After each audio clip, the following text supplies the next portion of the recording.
পরে জোরে জোরে আল্লাহুম্মা।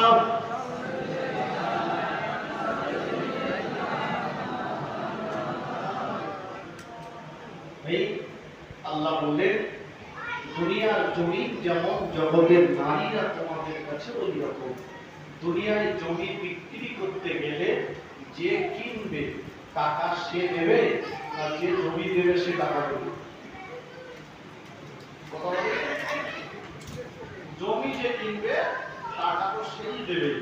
কিন্তু আপনাদের বর্তমানে কি আমি জানি না, এখন দেখছি মেয়ের বাপকে মেয়েও দিতে হবে, টাকাও দিতে হবে। কি বলেন? এদিকে আছে নাকি?